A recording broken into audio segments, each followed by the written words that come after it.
The Cats of Ulthar by H.P. Lovecraft. It is said that in Ulthar, which lies beyond the river Sky, no man may kill a cat, and this I can verily believe as I gaze upon him who sitteth purring before the fire. For the cat is cryptic and close to strange things which men cannot see. He is the soul of antique Egyptus, and bearer of tales from forgotten cities in Meroe and Ophir. He is the kin of the jungle's lords, and heir to the secrets of hoary and sinister Africa. The Sphinx is his cousin, and he speaks her language. But he is more ancient than the Sphinx, and remembers that which she hath forgotten. In Ulthar, before ever the burgesses forbade the killing of cats, there dwelt an old cotter and his wife who delighted to trap and slay the cats of their neighbours. Why they did this, I know not, save that many hate the voice of the cat in the night, and take it ill that cats should run stealthily about yards and gardens at twilight. But whatever the reason, this old man and woman took pleasure in trapping and slaying every cat which came near to their hovel, and from some of the sounds heard after dark, many villagers fancied that the manner of slaying was exceedingly peculiar. But the villagers did not discuss such things with the old man and his wife, because of the habitual expression on the withered faces of the two, and because their cottage was so small and so darkly hidden under spreading oaks at the back of a neglected yard. In truth, much as the owners of cats hated these odd folk, they feared them more, and instead of berating them as brutal assassins, merely took care that no cherished pet or mouser should stray toward the remote hovel under the dark trees. When through some unavoidable oversight a cat was missed, and sounds heard after dark, the loser would lament impotently, or console himself by thanking fate that it was not one of his children who had thus vanished. For the people of Ulthar were simple, and knew not whence it is all cats first came. One day, a caravan of strange wanderers from the south entered the narrow cobbled streets of Ulthar. Dark wanderers they were, and unlike the other roving folk who passed through the village twice every year. In the marketplace they told fortunes for silver, and bought gay beads from the merchants. What was the land of these wanderers none could tell, but it was seen that they were given to strange prayers, and that they had painted on the sides of their wagons strange figures with human bodies and the heads of cats, hawks, rams, and lions. And the leader of the caravan wore a headdress with 2 horns, and a curious disc betwixt the horns. There was in this singular caravan a little boy, with no father or mother, but only a tiny black kitten to cherish. The plague had not been kind to him, yet had left him this small furry thing to mitigate his sorrow, and when one is very young, one can find great relief in the lively antics of a black kitten.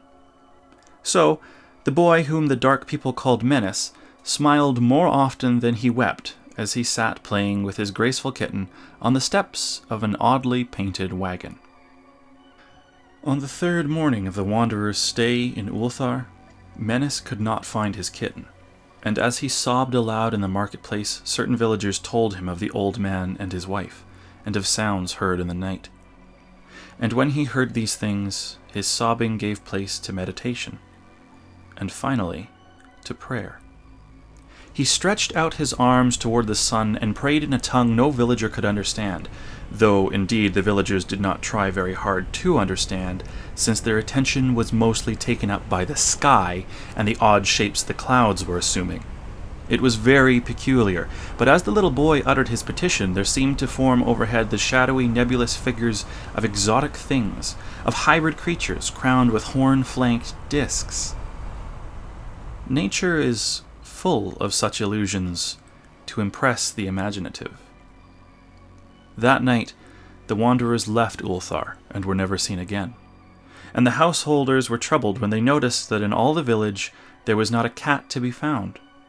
From every hearth the familiar cat had vanished, cats large and small, black, grey, striped, yellow, and white.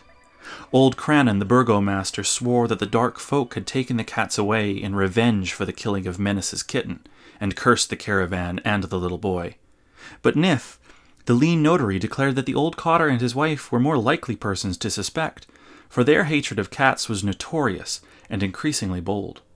Still, no one dared complain to the sinister couple, even when little Adel, the innkeeper's son, vowed that he had at twilight seen all the cats of Ulthar in that accursed yard under the trees, pacing very slowly and solemnly in a circle around the cottage, two abreast, as if in a performance of some unheard-of rite of beasts. The villagers did not know how much to believe from so small a boy, and though they feared that the evil pair had charmed the cats to their death, they preferred not to chide the old cotter till they met him outside his dark and repellent yard.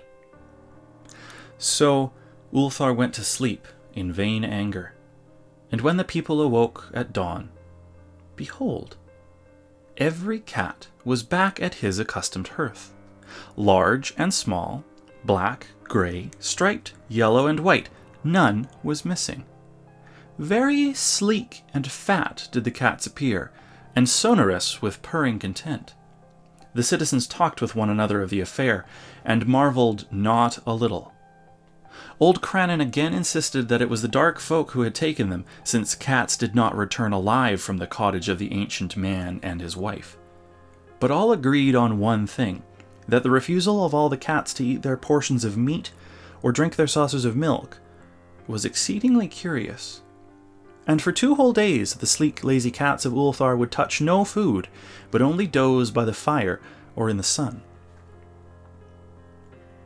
It was fully a week before the villagers noticed that no lights were appearing at dusk in the windows of the cottage under the trees. Then the lean Nith remarked that no one had seen the old man or his wife since the night the cats were away. In another week, the burgomaster decided to overcome his fears and call at the strangely silent dwelling as a matter of duty, though in so doing he was careful to take with him Shang the blacksmith and Thule the cutter of stone as witnesses. And when they had broken down the frail door, they found only this: 2 cleanly picked human skeletons on the earthen floor, and a number of singular beetles crawling in the shadowy recesses. There was subsequently much talk among the burgesses of Ulthar. Zat Lee, the coroner, disputed at great length with Nith, the lean notary, and Crannon and Shang and Thule were overwhelmed with questions. Even little Adel, the innkeeper's son, was closely questioned and given a sweetmeat as reward. They talked of the old cotter and his wife, of the caravan of dark wanderers, of small Menace and his black kitten, of the prayer of Menace and of the sky during that prayer, of the doings of the cats on the night the caravan left, and of what was later found in the cottage under the dark trees in the repellent yard. And in the end, the burgesses passed that remarkable law which is told of by traders in Hatheg and discussed by traders in Nir, namely, that in Ulthar no man may kill a cat.